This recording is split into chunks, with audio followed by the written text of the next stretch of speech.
मुफ्ती तारिक मसूद के बयानात के लिए मुफ्ती साहब के ऑफिशियल चैनल मुफ्ती तारिक मसूद स्पीचेस को सब्सक्राइब करें। वो कुर्सियों वाला मसला ये है मेरे भाई, देखो कुर्सी पे शदीद मजबूरी में नमाज जायज है, अगर जमीन पे बैठना आपके लिए मुमकिन ही नहीं है। आप कहते हो टेक नहीं लगा, टेक लगाए बगैर, तो जमीन पे भी टेक वाली कुर्सियां आती हैं जिनके पाए नहीं होते, उस पे टेक लगा लो। आप कहते हो मेरे लिए घुटने मोड़ना मुमकिन नहीं है, घुटने सीधे करो किबले की तरफ। जब तक ये मुमकिन है कुर्सी पे नमाज दुरुस्त, यानी दुरुस्त का मतलब खिलाफ सुन्नत है, हो जाएगी नमाज लेकिन खिलाफ सुन्नत। जमीन पे बैठ के माजूरी में नमाज पढ़ना सुन्नत है। नबी सल्लल्लाहु अलैहि वसल्लम ने आखिरी दिनों में जब आप बीमार थे, जमीन पे बैठ के आप सल्लल्लाहु अलैहि वसल्लम ने नमाज पढ़ी। मैं अभी बात कंप्लीट कर लूं फिर आपसे। तो शदीद मजबूरी हो, अब लोग कहते हैं मजबूर हैं, दावत पे जाते हैं तो आप घर जमीन पे बैठ जाते हैं आराम से खाना खाने के लिए, वॉशरूम में भी आप जमीन पे बैठ जाते हैं, और दावत पे जाते हैं चलो वॉशरूम में मुश्किल है। दावतों में मैं देख रहा होता हूँ बहुत से लोगों को जमीन पे बैठ के खाना खा रहे हैं, और मस्जिद में आते हैं तो कुर्सी पे बैठ के नमाज पढ़ते हैं।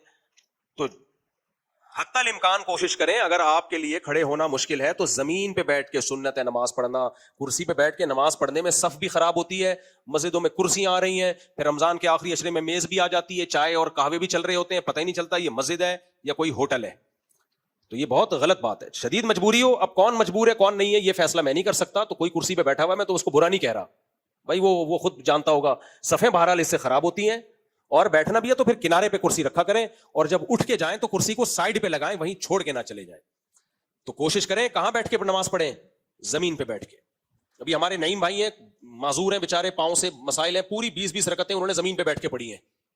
तो पढ़ी जा सकती है, आप पांव किबले की तरफ कर ले। नहीं, वो जो जमात के साथ जो एक बंदा कुर्सी के ऊपर, बाकी सारे कुर्सी वाले बैठे हुए, वो एक खड़ा हो गया क़याम के अंदर, तो लगता भी जरा अजीब से है उसके मुतालिक। बस लगता तो अजीब से है ना, मजबूरी है ना।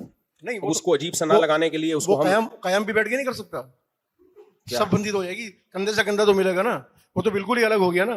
अगर वो आधी नमाज जब बैठ के पढ़ रहा है तो क़याम भी बैठ के पढ़ रहा है। उसमें मेरा ख्याल ये है कि वो सफ में खड़े होकर क़याम करे और कुर्सी पीछे रखे, तो फिर पीछे वाली और अगली नहीं, जब रुकू से पहले फिर कुर्सी आगे ले आए। वो रुकू तो उसने कुर्सी पे बैठ के करना है ना, तो थोड़ा सा खींच ले कुर्सी को, नमाज में इतनी हरकत जायज है।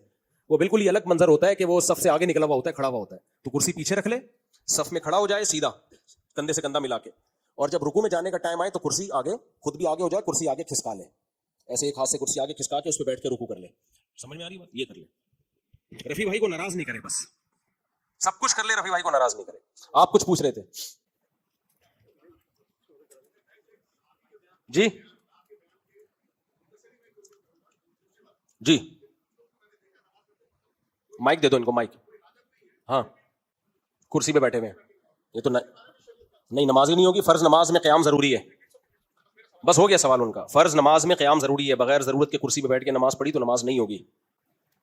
मुझे रिश्ता मिल गया है, मदरसे की मोहतमिम के बेटे हैं, और मेरे माँ बाप भी राजी हैं, और मुझे एक लड़की है, वो मुझे पसंद है, और वो लड़की मेरे ऊपर आशिक भी है। अब मैं क्या करूं? दोनों एक दूसरे पे आशिक हैं तो फिर शादी करें। अब्बा अम्मा को बता दें, भाई अब्बा चेक कर लेंगे, कोई फॉल्ट तो नहीं है, कोई अखलाकी लिहाज से कोई बुराई तो नहीं है। मुफ्ती साहब माशाअल्लाह, आपकी मुफ्ती तारिक मसूद फाउंडेशन बन चुकी है, तो फाउंडेशन के ज़रिए कराची में शजरकारी और उसकी अहमियत के हवाले से मुहिम चलाएं ताकि शहर की खूबसूरती बढ़े और दर्ज हरारत काबिल बर्दाश्त रहे। अच्छी चीज़ की तरफ आपने इशारा किया। मुफ्ती तारिक मसूद फाउंडेशन के हवाले से बहुत सारे काम हमने सोचे हुए हैं, उसमें एक हम ये भी ऐड करेंगे, दरख्त। लेकिन मसला ये, दरख्त लगाना आसान है, उसकी हिफाजत बहुत मुश्किल है। दरख्त लगा देंगे, लोगों का पैसा बर्बाद हो जाएगा, बकरियां खा जाएंगी आके, चरसी हीरोइन की लकड़ियां बेच देंगे काट के उनको। तो हिफाजत का जब तक कोई मजबूत पैकेज ना हो तो इस पे हम गौर करते हैं। लेकिन आपने एक अच्छी चीज की तरफ इशारा किया है, कराची में बेशुमार दरख्त लगा दो, बारिशें भी बहुत हो जाएंगी, माहौल भी अच्छा, गर्मी भी खत्म हो जाएगी। एक अच्छी चीज की तरफ आपने हमारी रहनुमाई की है, इस पे हम आपका दिल की अताह गहराइयों से शुक्रिया अदा करते हैं। मुफ्ती साहब, नजर बद और हासिदीन से बचने का कोई तरीका बता दें।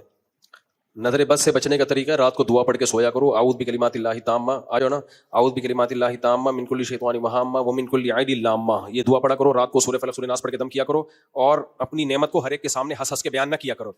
हसद करने वाले को जेलिसी होती है।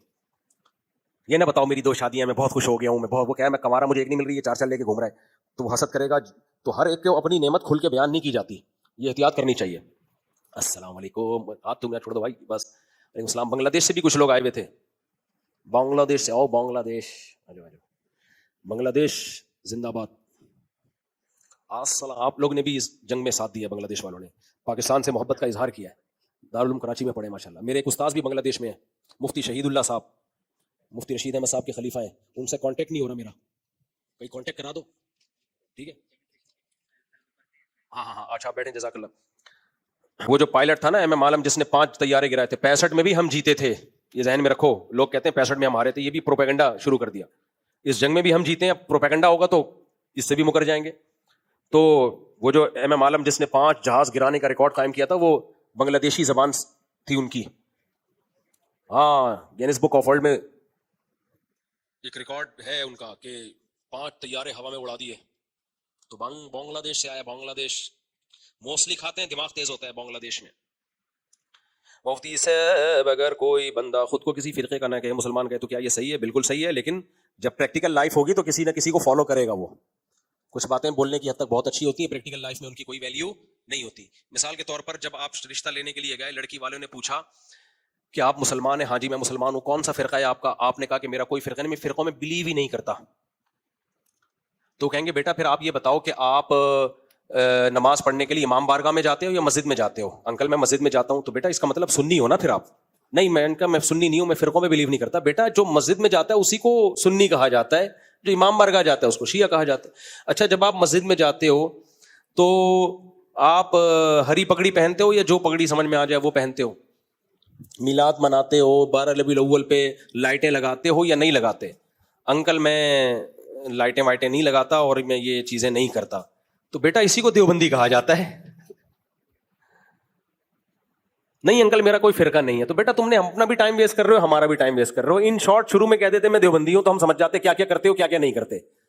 تو کچھ باتیں کہنے میں بڑی دلچسپ ہوتی ہیں, پریکٹیکل لائف میں وہ نہیں ہوتی. جیسے انجینئر علی مرزا صاحب بھی کہتے ہیں کہ میرا کوئی فرقہ نہیں ہے, لیکن وہ کہتے ہیں میں اہل سنت والجماعت کے جو عقائد ہیں اور جو ان کا منہج ہے میں اس کو فالو کرتا ہوں. تو بھائی جو اہل سنت والجماعت کے عقائد اور ان کے منہج کو, اسی کو تو سنی کہا جاتا ہے, اسی کو تو سنی کہا جاتا ہے.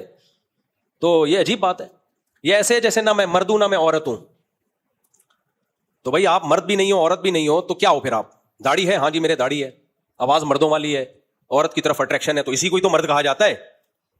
تو ایسے ہی میرے بھائی اسلام میں فرقہ واریت اچھی چیز نہیں ہے, لیکن فرقے مسلمانوں میں ہیں, یہ گراؤنڈ ریئلٹی ہے, اس کا آپ انکار نہیں کر سکتے. یہ کہہ سکتے ہیں کہ فرقے ہونے نہیں چاہیے, کاش نہ ہوتے, ہم سب ایک ہوتے تو بہت اچھا ہے, بہت اچھا ہوتا.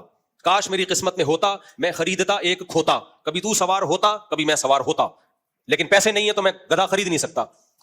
تو کاش یہ فرقے نہ ہوتے, سارے مسلمان ایک ہوتے, حج بھی سب کا, کعبہ بھی ایک, قرآن بھی ایک, نبی بھی ایک. تو کاش یہ فرقے نہ ہوتے, لیکن جب ایک ہیں تو پھر آپ کو تحقیق کرنی ہے ان میں صحیح کون سا ہے اور غلط کون سا ہے. تو فالو تو کرنا ہے, باقی اس کی دم نہ لگاؤ اپنے نام کے ساتھ. جگہ جگہ میں دیوبندی کیا ضرورت ہے بھائی اس سے, کیونکہ اس سے فرقہ واریت اور بڑھتی ہے. جہاں ضرورت ہو شدید وہاں آپ یہ لفظ استعمال کر لو, جہاں ضرورت نہیں ہے تو نارمل سب مسلمان ہیں بھائی, کیا ضرورت ہے ان ناموں میں کیا رکھا ہوا ہے.